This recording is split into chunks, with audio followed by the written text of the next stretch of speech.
참 세월이 빨라요. 벌써 2024년도가 시작된 지 6개월이 지났습니다. 딱 반이 이제 지나고 앞으로 후반기 반년만 남았습니다. 금년에 시작할 때 저는 또 새로운 꿈과 비전을 갖고 기도하는 가운데 이제 표를 정했죠. 2024년도 표, 여호수아 세대의 신앙으로 살라. 여기 써 있죠?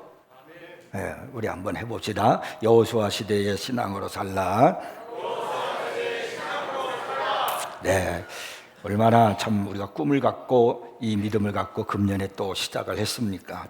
이 여호수아 세대라고 하는 것은 출애굽 2세대를 말하는 것으로서 광야에서 태어난 세대를 가지고 여호수아 세대라 그렇게 말을 합니다. 출애굽 1세대는 이미 애굽에서 태어나고 살고 있던 사람들이 이제 모세의 인도함을 따라서 이제 애굽에서 나와 가지고 하나님이 약속하신 땅 가나안을 향해 가던 그 세대를 말합니다. 그런데 이 출애굽 1세대들은 불신앙으로 가득 찼고 불평과 원망이 많았어요. 그래서 그들 모두가 다 광야에서 모세와 함께 죽고 말았습니다. 그래서 이제 하나님께서 출애굽이 아니라 바로 이 광야에서 태어난 출애굽 2세대 여호수아 세대, 그들을 여호수아와 함께 가나안 땅에 들어가게 하시고 이 가나안 땅에 들어가서 그 안에 있는 모든 가나안의 부족도를 물리치고 다 내쫓고 그리고 거기다가 하나님의 나라를 건설하는 것이 하나님의 계획이었습니다. 그래서 이제 여호수아 세대라고 하는 것은 굉장히 막중한 그 사명을 가지고 있는 겁니다. 가나안을 정복해야 하는 그러한 군인으로서의 막중한 사명이 있고 또 그리고 그 세대를 정복해서 하나님의 나라를 세워야 하는 비전을 갖고 있는 세대가 바로 여호수아 세대입니다. 금년도 이제 벌써 이제 반 정도가 지냈으니까 이제 제가 여러분에게 묻고 싶은 것은 자, 그렇다면은 우리가 어떤 표를 세웠느냐, 얼마나 멋진 표를 세웠느냐 하는 것이 중요한 것이 아니라 그 표대로 우리가 얼마나 기도하며 실천하며 살았느냐라고 하는 것입니다.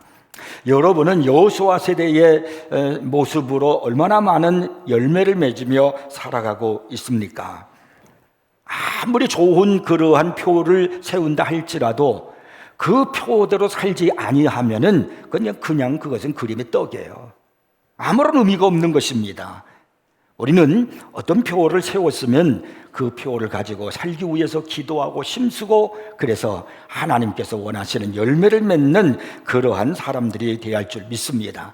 이게 무엇이든지 참 처음이 중요해요. 시작이 중요한 겁니다. 우리가 옛말에 그래서 시작이 반이다 라고 하는 그런 말이 있었던 것 같아요. 우리가 이렇게 단추를 이렇게 여기다가 단추를 이렇게 낄 때도 첫 단추를 잘 껴야 돼. 이거 잘못 끼면은 나중에 옷이 잘못되지 않습니까? 내가 어디를 가기 위해서 첫 발을 디딜 때도 이 발의 첫 발이 중요한 겁니다. 내가 어느 방향으로 첫 발을 디뎠냐에 따라서 나의 삶의 방향이, 내가 가고자 하는 방향이 달라지기 때문에 그렇습니다.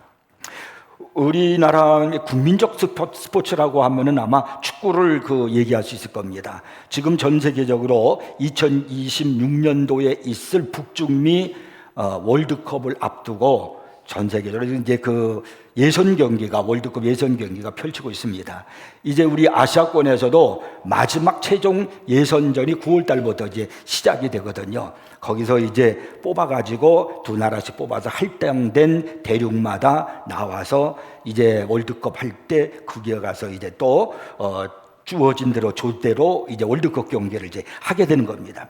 근데 월드컵 경기를 이렇게 볼 때마다 느껴지는 게 뭐냐면 우리나라가 이제 어느 조에 들어갔다. 그래서 첫 팀이 중요한 거예요. 첫 팀과 경기를 할 때 그때 해설가가 말하죠. 첫 경기가 중요합니다. 첫 경기를 어떻게 하느냐에 따라서 우리가 앞으로 16강에 들어갈 수 있느냐 없느냐 이것이 굉장히 갈림길이 되기 때문에 첫 경기가 중요합니다. 어떻게든지 첫 경기는 이겨야 됩니다. 이렇게 이제 해설가가 얘기하는 것을 들어봅니다. 물론 선수들도 그런 마음을 가지고 감독도 그런 생각을 가지고 첫 경기에 임하도록 할 것입니다. 근데 여러분, 이 첫 경기라고 하는 것이 운동 경기만 중요한 게 아니에요. 이건 전쟁도 마찬가지입니다. 이스라엘 백성들 여호수아 세대가 지금 가나안을 정복해 나가야 되거든요. 근데 그 첫 번째 정복을 위한 전쟁, 첫 전쟁이 중요한 거예요. 그 전쟁이 바로 뭐냐면 여리고 전투라는 겁니다. 이 여리고 전투에서 승리를 맛보지 못하고 여기에서 문제가 생기면 앞으로 계속 남아있는 그 가나안 땅 정복을 어떻게 하겠습니까? 그래서 이 여리고 전투가 너무나 중요한 것입니다. 펜실베니아 대학교의 군사 교수로 있었던 파리스코 그랜드라고 하는 중령에 의하면 그가 들었던 가장 놀라운 강의가 하나 있었는데 고대 장수들이 취했던 군사 공격에 대한 것이었다는 겁니다. 그때 강의한 교수가 정규 교수가 아니라 방문 교수였는데 그분이 한 그 군사 전략을 설명을 할 때 학생들을 매료를 시켰다는 거예요. 그러면 이분이 어떤 군사 전략을 얘기를 했는가? 그분이 하는 말이 먼저 한 훌륭한 장수 한 분이 있는데 이분이 영토를 점령을 하기 위해서 심장부를 급습하고 난 다음에 그 다음에 군사력을 양분한다는 겁니다. 남쪽과 북쪽으로 양분해서 양면에서 공격을 하게 그렇게 만든다는 거예요. 그리고 또 중요한 게 뭐냐면 심리전이라는 거예요. 그래서 그 심리전을 위해서 속도와 기습, 공포를 가지고 그 전쟁에 임해서 그 전쟁을 이기고 나갔던 그런 훌륭한 장수에 대해서 이야기를 했어요. 자, 그러면서 이제 이 고대에 있었던 이런 훌륭한 위대한 장수가 누구일까요? 라고 이제 학생들에게 물어보는 거예요. 그러더니 학생들은 역사적으로 자기네들이 알고 있는 그런 장수들이 많이 있지 않겠습니까? 그러니까 어떤 학생이 알렉산더 대왕이요, 나폴레옹이요, 또 뭐 줄리스 시저요, 그리고 훈족의 아틸라 뭐 이런 이야기들을 쭉 이야기를 합니다. 그리고 세계적으로 유명한 그 군사들, 장수들의 이름을 열거하고 있었지만은 이 교수가 말한 장수는 그런 사람이 아니었습니다. 알렉산더 대왕도 아니고 나폴레옹도 아니고 줄리어스 시저도 아닙니다. 이분이 하는 말이 뭐라고 그러냐면 제가 말하는 존경하는 그 위대한 장수가 누구냐? 그분이 바로 여호수아입니다. 이렇게 말했다는 거예요. 이게 얼마나 놀라운 일이에요. 모든 사람들은 자기네들이 알고 있는 통상적인 장수를 얘기하는데 그 성경에 나온 여호수아가 위대한 장군이라는 거예요. 한때 화려한 명성을 떨쳤던 그 영국 야전군의 중동 지역 사령관이었던 에드먼드 알렌비라고 하는 사람이 있었어요. 이 에드먼드 알렌비라고 하는 사람이 여호수아의 전투에 대해서 깊은 연구를 했다라고 하는 겁니다. 왜냐하면 여호수아의 전략이야말로 세계 제1차 대전 당시에 팔레스타인을 성공적으로 해방시킬 수 있었기 때문에 그랬습니다. 팔레스타인이 지금의 이스라엘이고 오늘 성경으로 말하면 거기가 바로 가나안 땅 아니겠습니까? 근데 이 팔레스타인은 구름지대입니다. 팔레스타인을 관통하는 주요 현로는요, 그 땅의 가장 높은 고지대를 남과 북으로 가로지르는 그런 연결로입니다. 이 여호수아의 전력은 이 길을 따라서 요단 계곡의 서쪽에서부터 막 공격을 하는 거예요. 그리고 양분으로 막 이렇게 공격을 하는 거죠. 그러면 적군이 이렇게 병력이 양분될 거 아닙니까? 그때 남쪽과 북쪽에서 또 공격을 하는 거예요. 그래가지고 그 안에 있는 그 전투를 하는 그 적편은 적군이 막 어수선해지고 심리전으로 막 쪼달리고 그래서 전쟁을 이기게 만들고 그리고 그 모든 가나안 땅을 점령하게 했다는 거예요. 이 사실이 바로 여호수아서 6장부터 11장에 기록이 되어 있거든요. 여호수아가 어떻게 그 전쟁을 했는가 하는 것이 바로 그 여호수아서 6장부터 11장까지 기록이 되어 있는 거예요. 그래서 이것을 연구를 한 겁니다. 이 알렌비라는 이 사령관이 그것을 연구를 해가지고 그 방법으로 팔레스타인 지역을 해방시키려면은 이 방법이 최고다. 그래서 그 성경에 나와 있는 여호수아의 전략을 따가지고 그대로 그 세계 제1차 대전 때 그 팔레스타인을 공격해가지고 그 지역을 해방을 시켰다라고 하는 그런 이야기가 있습니다. 이 가나안 정복 전쟁에서 여리고성 전쟁이 첫 번째 전쟁이니까 여호수아는 굉장히 떨렸을 거예요. 많은 생각도 갖지 않았겠습니까? 만일 여호수아가 이런저런 생각 속에서 어떻게 우리가 이 여리고성을 점령시킬 수 있을까를 생각하고 자기 주변에는 참모들을 모아서 전략회의를 했다라면 많은 이야기들이 나왔겠죠. 조언도 많이 들었겠죠. 그러나 성경을 읽어보면 여호수아는 어떤 전략회의도 하지 않았어요. 어떤 조언도 채택하지 않았습니다. 이미 여호수아는 참된 전략가요 군대 장관이신 분과 접촉했다는 겁니다. 우리는 지금 그 여호수아 얘기가, 여리고성 얘기가 바로 이 여호수아서 6장에 있지만은 5장 마지막 부분에 보면은 이 여호수아가 잠이 오질 않는 거예요. 이제 첫 번째 여리고성 전투를 해야 되는데 어떻게 전투를 할까? 여호수아 나름대로 그는요 생각에 잠겨 있어서 잠이 안 오는 거예요. 그래서 여리고성 가까이로 이렇게 이제 밤중에 길을 거니고 있었는데, 그때 어떠한 사람이 칼을 빼어들고 바로 여호수아 앞에 딱 서 있는 겁니다. 그래서 여호수아가 하는 말이, 너는 우리를 위하느냐 우리의 적을 위하느냐 하고 이렇게 물었어요. 그랬더니 그분이 대답하기를, 나는 여호와의 군대 대장이라, 이렇게 말하는 겁니다. 그때 여호수아가 얼굴을 땅에 대고 엎드려 말하면서, 내 주여 종에게 무슨 말씀을 하시려고 하나이까? 라고 이렇게 말했습니다. 그러자 여호와의 군대 대장이 여호수아에게 하는 말이, 내 발에서 신을 벗어라, 내가 선 곳은 거룩하니라, 이렇게 말씀하시자 여호수아가 그대로 행했습니다.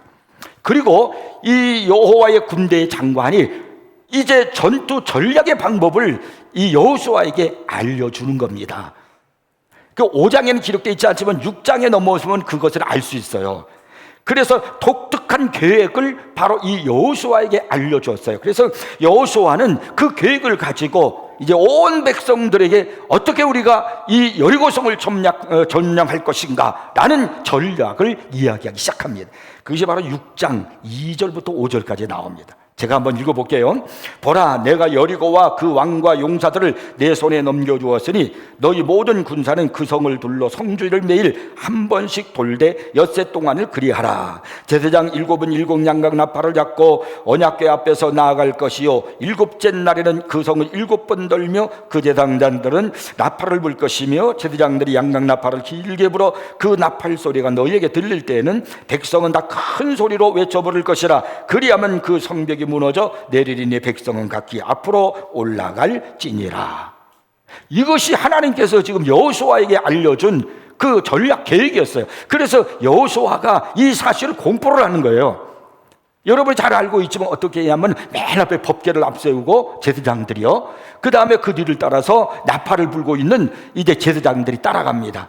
그리고 온 백성들이 또 그 뒤를 따라가는 거예요. 여기는 한 명도 빠짐없이 어린아이까지 전부 다 백성들이 그 뒤를 따라서 여리고성을 그냥 도는 거예요. 하루 동안에 한 바퀴 삥 돌리고, 다 돌고 나면 자신들이 있는 막사로 돌아와요. 이틀째도 또 한 바퀴 돌고 또 돌아와요. 똑같은 방법이에요. 3일째, 4일째, 5일째, 6일째까지 그렇게 합니다. 그리고 7일째 대해서는 또 역시 그렇게 도는데, 이번엔 7바퀴를 도는 거예요. 한 바퀴 도는 것이 아니고 7일째는 7바퀴를 똑같이 이렇게 돌고 난 다음에 여호수아의 명령에 따라서 제사장들이 양각 나팔을 딱 불면은 여호수아가 외치라, 그리고 소리를 지르잖아요. 그러면요, 그때 바로 그 여호수아 세대 이스라엘 백성들이 함성을 지르는 거예요. 와, 뭐라고 했는지 모르겠어요. 좌우지간 성경이 없으니까. 외치라 그러니까 외치라, 그러니까 그걸 외치는 거예요. 외쳤더니 여리고성이 무너졌어요. 그리고 그 여호수아 세대 사람들이 그 안에 들어가서 그 땅을 점령을 했다라고 하는 겁니다. 인간적인 관점에서 볼 때 이 계획은 전혀 쓸모없는 계획이에요. 아니, 어떻게 행진한다고 해서 성벽이 무너지겠습니까? 나팔 소리에 의해서 성읍이 점령될 수 있겠습니까? 그러나 우리는요, 여리고성이 무너지고 점령됐다는 사실을 너무나 잘 알고 있어요. 오늘 본문 20절에 보면 이렇게 기록하고 있잖아요. 이에 백성은 외치고 제사장들은 나팔을 불매 백성이 나팔 소리를 들을 때에 크게 소리질러 외치니 성벽이 무너져 내린지라. 백성이 각기 앞으로 나아가 그 성에 들어가서 그 성을 점령하고, 그러니까 이 남공불락의 여리고성이 백성들이 외칠 때 여호수아가 외치라 그러니까 그 여리고의 그 여호수아 세대 사람들이 마지막 돌고 외쳤을 때 여리고성이 와 무너졌다는 거예요. 그런데 뭐라고 외쳤을까 생각해 보셨을까요? 뭐라고 외쳤을 것 같아요? 우리가 알아요. 이게 여기 성령 이 사람들은 시부리 사람들이니까 시부리어를 알아야지 뭐라고 외쳤는지 알 수가 있어야죠. 그냥 거기다 집착하지 말고 중요한 우리 시대로 한번, 성경은 오늘 우리 시대로 우리가 한번 보는 거예요. 그러면 하나님께서 우리 앞에는 많은 여리고성들이 있어요. 우리가 하나님의 나라를 세우고 하나님의 사람으로 내가 성장해 가는 데 있어서 나를 가로막고 있는 많은 장애물들이 있단 말이에요. 여리고성 같은 것들이 있단 말이에요. 이것을 어떻게 우리가 정복을 하고 이기고 그리고 하나님의 사람으로 성장해 가고 하나님의 뜻을 이룰 수 있을까? 이것이 오늘 우리들이 가져야 할 여호수아 세대의 삶이란 말이에요. 그러면 내 앞에 여리고성 같은 것들이 있을 때 오늘 우리에게 하나님께서 말씀하신다면 뭐라고 말씀하실까? 외치라 그러면 이랬을 것 같아요. 우리는 어떻게 외치냐? 아멘 하면 돼요. 그게 아멘이 고린도후서에 보면은 내가 그 말씀에 동의한다 그런 뜻 아니에요? 그러니까 아멘 하면 돼요. 한번 해볼까요? 아멘. 어떻게 외치는 건가? 제가 여호수아라고 해요. 제가 여호수아예요. 여호수아고 우리 모두 여러분이 여호수아 세대의 사람들이에요. 이제 우리가 여리고성을 외쳐서 넘어뜨려야 됩니다. 우리가 이제 여째 동안 돌았고 일곱째 되는 7바퀴 돌았어요. 이제 제가 할렐루야 하고 외치는 거예요. 그러면 여러분은 어떻게 외치느냐면 어떤 함성을 외치냐면 아멘 하고 외치는 거예요. 자, 제가 한번 해보겠습니다. 할렐루야! 조금 흔들리네요. 무너질 것 같지는 않아요. 한 번만 더 해볼까요? 다시 해봅시다. 할렐루야! 네, 그래요. 여리고성이 무너지는 거예요. 좀 재밌는 이야기가 있죠. 어느 교회에서 여름 성경학교를 할 때 장로님이 이제 그 성경학교 설교를 하게 되는데 이 본문 이걸 가지고 설교를 하게 됐습니다. 아이들에게 설교할 때 제일 재밌고 그런 좋은 설교가 뭐냐면 이 여리고성 점령하는 거하고 다윗과 골리앗 전투 얘기, 이게 제일 재밌어요. 애들이 좋아하거든요. 그 설교하는 사람도 흥이 나잖아요. 막 돌아가지고 그리고 함성을 지르니까 여리고성이 무너졌습니다. 하나님께서 여리고성을 무너뜨렸습니다. 막 이 장로님이 흥이 나면서 아이들에게 막 신바람 나면서 그렇게 설교를 했어요. 그러면서 먼저 흥분된 어조로 아이들이 이제 얼마나 잘 들었나 이제 알게 하기 위해서 이제 앞에 있는 한 아이에게 물어봤습니다. 여리고성을 누가 무너뜨렸을까요? 이렇게 물어봤어요. 그러니까 이제 그 아이가 하나님입니다 이렇게 말할 줄 알았거든요. 그래서 그렇게 생각을 하고 앞에 있는 아이에게 물은 거예요. 여리고성을 누가 무너뜨렸죠? 그랬더니 나 안 무너뜨렸어요.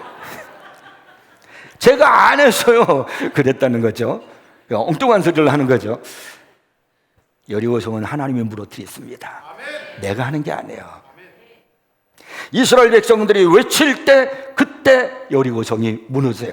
그런데 그 외칠 때는 마지막 단계예요. 그 전에 이 외침의 함성이 있기 전에 이것을 이루기 위한 단계가 있었어요. 2개의 단계를 거치고 난 다음에 외칠 때 그때 바로 여리고성이 무너졌어요. 그래서 오늘 제목이 뭐냐면 외칠 수 있을 때 외치는 거, 외칠 때 외치라는 거예요.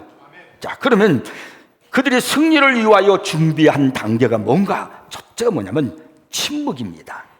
자, 오늘 본문 10절을 한번 읽어보겠습니다. 여호수아가 백성에게 명령하여 이르되 너희는 외치지 말며 너희 음성을 들리게 하지 말며 너희 입에서 아무 말도 내지 말라. 그리하다가 내가 너희에게 명령하여 외치라 하는 날에 외칠지니라 하고. 여리고성을 점령하기 위한 첫 번째 지침이 바로 뭐냐면 침묵하라는 겁니다. 인간은 침묵하며 살 수 없는 존재예요. 어렵습니다. 물론 독도 같은 데서 혼자 산다면은 아무도 없는 데서는 침묵할 수밖에 없겠죠. 근데 인간은 가족을 이루고 또 사회에 살고 이웃과 함께 공동체를 이루면서 사는 사람들이기 때문에 아무 말도 하지 않고 침묵하지 않고는 살 수가 없어요. 미쳐버립니다. 여러분 식당 커피숍 같은 데 보세요. 335 짝을 지어가지고 쭉 앉아있는데 그들이 아무 말도 하지 않냐고 차만 마시고 그냥 가던가요? 온갖 많은 말들을 주고받습니다. 대화에 꽃을 피우느라고 정신이 없어요. 이것이 인간이에요. 근데 오늘 성경은 여리고성을 정복하기 위해서 첫 번째로 준비하라는 것이 바로 뭐냐면 침묵하라는 겁니다. 이것은 사실 이스라엘 백성들이 행하기 굉장히 어려운 일입니다. 여리고성을 함락하기 위한 한 가지 일을 위하여 수백만 명의 그 여호수아 세대의 사람들의 집단이, 그 거대한 집단이 어떻게 소리를 내지 않고 아무 말도 하지 않고 성을 돌다가, 그리고 외치라 그렇게 말할 때 함께 목소리를 돋구어서 함성을 내 외칠 수 있단 말입니까? 대단히 어려운 일입니다. 열을 맞추어 가야 하는 군인들, 그리고 지시한 길만 따라가야 하는 어린아이들, 이런 일이 어떻게 침묵 가운데 이루어질 수 있을지는 모르지만은, 그러나 우리가 알 수 있는 사실은 그렇게 했다는 겁니다. 그게 여호수아 세대예요. 그러면 오늘 여호수아 세대의 신앙으로 살아가는 우리들이 어떻게 해야 될까요? 우리들이 신앙생활하면서 우리 앞에 수없이 많은 마귀가 사탄이 쳐놓고 있는 이 여리고의 장벽들을 무너뜨리기 위해서 우리는 침묵을 배울 줄 알아야 됩니다. 더욱이 여러분, 이 여호수아 세대의 이들이 여리고성을 돌 때 하루에 한 바퀴씩 돌았잖아요. 첫째 날 아무 말도 하지 않고 도니까 그걸 이미 여리고 사람들을 알고 있어 준비를 하고 있어요. 그러면서 저 적군이 어떻게, 이스라엘 백성들이 어떻게 할 것인가를 내다보고 있는 거예요. 근데 아무 말도 하지 않고 그냥 돌아요. 어떤 입도 내지 않아요. 저기 돌기만 하는 거예요. 그러니까 정말 이색적인 전쟁이죠. 그걸 쳐다보고 있는 방어군들, 여리고 군인들도 아무 말도 하지 않는 거예요. 이게 무슨 일인가? 할 말이 없는 거예요. 그래서 침묵의 방어군, 침묵의 공격군, 서로 바라만 보면서 도는 거예요. 자, 이튿날째가 됐어요. 또 역시 그들은 여리고 세대 여호수아 세대 사람들은 침묵으로 도는 거예요.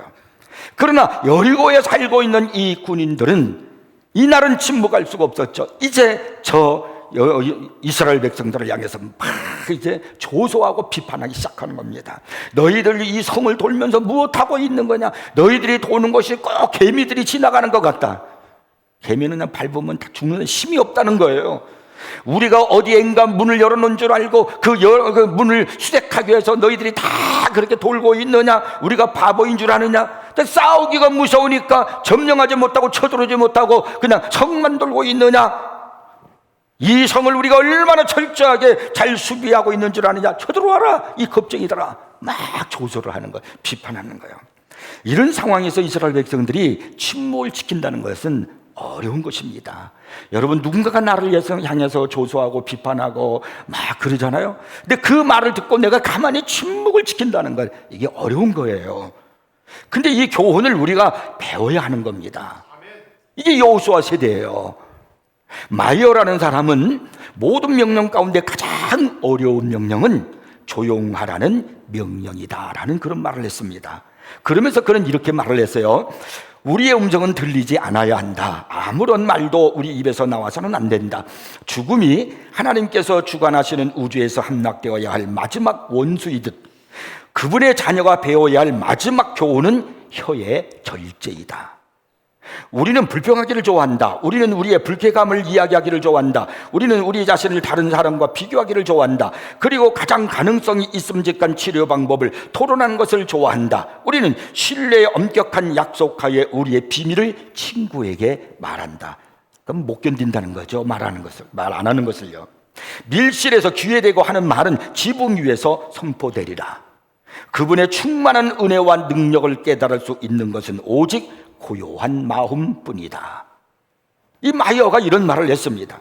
근데 하나님의 명령을 쫓아서 여호수아 세대의 이 백성들이 침묵하며 성을 돌았다는 겁니다. 사람이 여기에서 막 올라올 수 있어요. 불평할 수 있는 그런 마음이 올라올 수 있어요. 그러면 안으로 삭히는 거예요.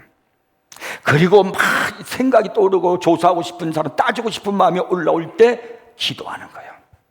그러면서 성을 도는 겁니다. 침묵은 나 자신을 돌아보게 합니다. 침묵은 집중하게 만듭니다. 침묵은 나로 하여금 하나님을 바라보고 기도하게 만드는 거예요. 그래서 주님께서 우리에게 명령하신 것이 뭐냐면 침묵하라는 겁니다. 믿고 침묵하고 순종하고 성을 돌았더니 어떻게 되었는가? 그 성이 무너졌다는 겁니다. 여러분, 가장 위대하고 강하게 이 시대를 살아가는 하나님의 백성의 모습이 뭐냐면 침묵입니다. 너무나 우리는 시끄러운 시대를 살아가고 있어요. 너무나 많은 인터넷을 통해서, SNS를 통해서 너무나도 많은 소리를 듣고 있어요. 정신이 없습니다. 뭐가 진리인지, 뭐가 참인지, 뭐가 정직인지 우리는요 분별할 수 없는 그런 시대를 살아가고 있습니다. 이런 시대 속에서 우리들이 할 수 있는 방법은 여호와의 말씀을 즐거워하며 묵상하는 겁니다. 아멘. 여러분, 묵상, 침묵하는 거예요. 기도하십시오. 아멘. 묵상하면서 침묵하면서 나를 보십시오. 그리고 주님의 음성을 듣는 여러분이 되기를 바랍니다. 이것이 첫 번째로 여호수아 세대가 할 일이에요. 그 다음에 두 번째는 뭐냐면 순종입니다. 여리고를 정복하는 백성들이 준비해야 하는 두 번째 단계가 순종입니다. 순종은요 참된 믿음의 필수적인 요소입니다. 히브리서 11장 30절을 보면 참 재미있게 성경이 기록하고 있어요. 믿음으로 7일 동안 여리고를 도니 성이 무너졌으며, 그들이 성을 돌았잖아요. 근데 순종해서 여리고성을 돈 것을 가지고 히브리서 11장에서 뭐라고 표현하고 있냐면 믿음으로라고 말씀하고 있어요.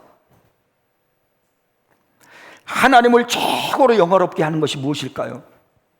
하나님께서 가장 기뻐하시는 영화로움은 어떤 것일까요? 유창한 신앙 고백입니까? 아닙니다. 많은 사람들은 예수를 주여 주여라고 불렀지만은 훗날 그분에게서 떨어져 나가서 섬기지 않았습니다. 천부적인 재능과 능력을 구사하는 것이 하나님을 영화롭게 하는 것입니까? 아니에요. 매력적인 외모입니까? 아닙니다. 사울은요 모든 백성들보다 어깨 위로 머리가 하나 더 큰 신체적인 특징을 지니고 있었어요. 그래서 사울을 왕으로 삼은 겁니다. 초대 왕이 됐잖아요. 근데 그런 사울이 최후로 비참하게 맞이했습니다. 그도 죽고 자기의 자녀들도 다 죽고, 그리고 사울 왕자의 그 왕족이 멸망을 하고 만 거예요. 왜 사울이 망했을까? 왜 그가 비참한 최후가 되었을까? 이 사실에 대한 질문에 대한 해답은 하나님의 명령대로 아말렉 족속을 진멸하지 아니한 죄 때문에 그런 겁니다. 하나님께서 이 사울 왕에게 뭐라고 명령하셨냐면 사무엘 선지자를 통해서 말씀하시기를 아말렉을 가서 진멸해라. 하나도 남기지 말고, 어린 나이도 젖먹이도 남기지 말고 다 진멸하라. 그렇게 말씀하셨거든요. 그런데 이 사울 왕이 다 진멸하지 않았어요. 그 아말렉 왕 아각을 붙잡아 왔어요. 그리고 또 그 아말렉의 좋은 짐승들도 가지고 왔어요. 그러니까 그 사실을 사무엘 선지자가 아는 거예요. 이게 어찌된 일입니까? 하나님께서 다 죽이라고 명령을 내리셨는데 이 아각은 왜 잡아왔습니까? 왕은 왜 잡아왔습니까? 그리고 이 짐승들 소리는 무엇입니까? 라고 물어봤어요. 그랬더니 사울 왕이 하는 말이, 좋은 짐승들이 있어서 하나님 앞에 제사를 드리기 위해서, 너무 아까워서 제사를 드리기 위해서 가져왔습니다 라고 변명을 했어요. 그때 이제 사무엘상 15장 22절 이제 제대로 이제 자막에 떴어요. 아까 먼저 나왔어요. 여기 보면 그 해답이 나와요. 사무엘이 이르되 여호와께서 번제와 다른 제사를 그의 목소리를 청종하는 것을 좋아하심 같이 좋아하시겠나이까? 순종이 제사보다 낫고 듣는 것이 순양의 기름보다 나으니. 그러니까 하나님을 가장 영화롭게 하고 하나님을 기쁘시게 할 수 있는 길이 뭐냐? 순종이라는 겁니다. 하나님께서 예수님을 영화롭게 하시고 모든 이름 위에 뛰어난 이름을 주시면요 그분이 순종하셨기 때문에 그렇습니다. 빌립보서 2장 8절 9절에 보면은 성경이 이렇게 말씀해요. 사람의 모양으로 나타나서 자기를 낮추시고 죽기까지 복종하셨으니, 누가? 예수님이요. 곧 십자가에 죽으심이라. 이러므로 하나님이 그를 지극히 높여 모든 이름 위에 뛰어난 이름을 주사라고 했습니다. 사무엘이 사울 왕에게 말한 순종이 제사보다 나타나는 그 순종, 가르치는 그 순종과 예수님께서 십자가 위에서 죽기까지 하신 이 순종은 무슨 순종인가? 이건 온전한 순종, 전적인 순종을 말하는 겁니다. 사울 왕의 순종을 하긴 했어요. 가서 전쟁터에 나갔어요. 이건 전적인 순종이 아니에요. 일부만 한 거예요. 물론 가서 전쟁을 해서 사람도 죽였습니다. 현치 않은 짐승들 다 죽였습니다. 근데 왕은 안 죽이고 데려왔어요. 다 죽이라 했거든요. 이건 온전한 순종, 전적인 순종이 아니란 말입니다. 일부적인 순종이에요. 여호수아 세대가 여리고성을 침묵하며 엿새를 돌고 7일째 되는 날에 7바퀴를 돈 것은 전적인 순종을 말하는 겁니다. 이렇게 전적인 순종 후에 외치라는 명령이 떨어졌을 때 여호수아 세대가 크게 소리를 질러 외치지 않았습니까? 자, 오늘 15절 16절 읽어보겠습니다.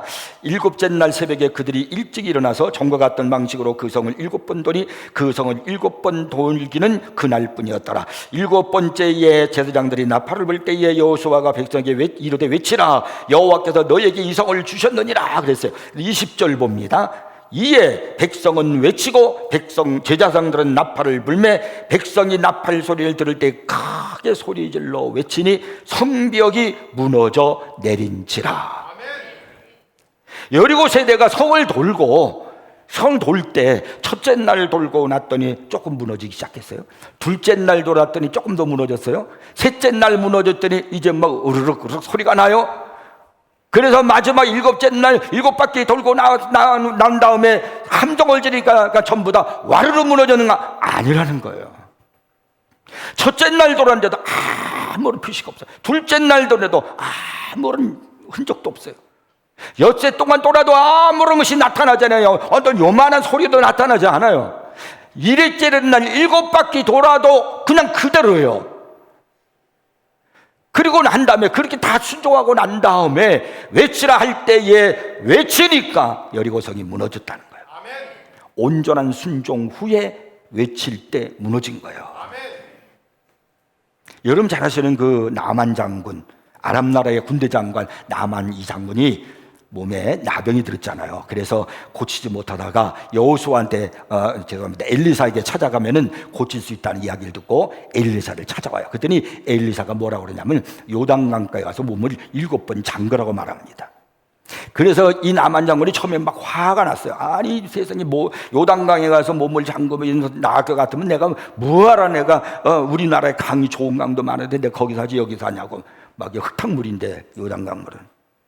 그럼 화를 냈죠. 근데 신하들이 그러지 말고 한번 해보십시오라고 권면하니까 이 나만 장군이 옷을 벗고 요단강에 들어가는 거예요. 자, 이 권세가 아주 그냥 하늘을 찌를 듯한 것을 가지고 있는 장군이에요. 왕조차도 이 나만 장군을 두려워할 정도예요. 그 정도의 권세 있는 사람, 이 사람이 자기 옷을 다 벗는 거예요. 자기 신체를 다 드러내는 거예요. 많은 사람들이 지금 신하들이 보고 있는 자리에서 이 쉬운 게 아닙니다. 그래서 요단강에 들어갔어요. 첫 번째 들어가 나오고 두 번째 들어가 나온 요단강에 들어가 나왔더니 손가락 발가락이 좀 났고, 두 번째 들어가 났더니 귀가 났고 코가 났고, 그런 게 아니에요. 첫 번, 두 번, 세 번, 네 번, 다섯 번, 여섯 번째 들어가 나와도 여기에 나병이 하나도 날 기미가 보이질 않아요. 그래도 마지막 7번째까지 최후까지 순종하며 들어갔다 나오니까 성경이 뭐라냐면 어린 나이 살같이 깨끗하게 되었다 했습니다. 아멘. 최후까지 순종하라는 거예요. 아멘. 최후까지. 아멘. 여러분, 우리가 신앙생활하면서 어떻게 살아야 되느냐? 조금 내가 마음에 드는 걸 순종하고 이건 별로 마음에 안 들어, 내가 이걸 어떻게, 이건 안 하고, 그러니까 역사가 안 나타나는 거예요. 그러니까 그리스도의 능력이 안 나타나는 거예요. 최후까지 하는 겁니다. 여기에 대해서, 이 사건에 대해서 아도 핑크가 뭐라고 그랬냐면요, 실패처럼 보인다고 하여 다른 방법을 취하는 것을 보장하지 않는다. 최후의 순간까지 하나님의 지시에 꼭 달라붙어 있어야만 한다. 최후의 순간까지, 마지막까지 하는 것이, 이것이 진짜 온전한 순종입니다. 이스라엘 백성들의 그 여리고성 도는 거, 나만 장군의 요단강 들어간 거 생각해 보세요. 성경 말씀대로 그대로 다 끝까지 순종하시기를 바랍니다. 그렇게 우리가 하나님의 말씀에 맞춰서 최후까지 온전한 순종을 할 때 하나님은요, 사탄의 요새의 성벽은 어떤 것이든지 다 무너뜨리고 말 겁니다. 사도 바울은요, 고린도후서 10장 4절에서 이런 말을 했어요. 우리의 싸우는 무기는 지식이 아니에요. 권력이 아닙니다. 재력이 아닙니다. 육신에 속한 것이 아니요 그랬어요. 아니라는 거예요. 오직 어떠한 견고한 진도, 무너뜨리는 하나님의 능력이라 그랬어요. 하나님의 능력. 그 하나님의 능력을 나타내는 그 길이 뭐냐? 그 단계가 그것이 바로 침묵하는 것이고 온전한 순종을 하는 것입니다. 이것이 여호수아 세대가 해야 할 일이에요. 창조과학협회에서 조사한 그 고고학 자료에 의하면요, 여리고성이 무너질 때 이렇게 여리고성은 외벽과 내벽이 이렇게 있습니다. 여리고성이 외벽을 쌓고 그 다음에 어느 정도 이 기간을 두고 그 다음에 이게 간격을 두고 또 내벽을 쌓았어요. 굉장히 견고합니다. 이 벽을 쌓을 때 이 넓이가 보통 2m에서 4m 된답니다. 그래서 여러분 잘 아시는 기생라합이 어디에 살았냐면 외벽과 내벽 사이에 공간이 있잖아요. 거기에 살고 있었던 거예요. 가난한 사람들이 여기에 살고 있었던 겁니다. 그런데 이 여리고성이 무너졌어요. 무너질 때 함성을 질러서 무너뜨렸으면 이렇게 무너져야 되잖아요. 그런데 고고학자들에 의하면 이렇게 무너졌다는 거예요. 이렇게 무너졌으면 우리의 함성으로 무너졌다 하겠지만 이렇게 무너진 것은 그들의 함성이 아니라 하나님이 하신 거예요.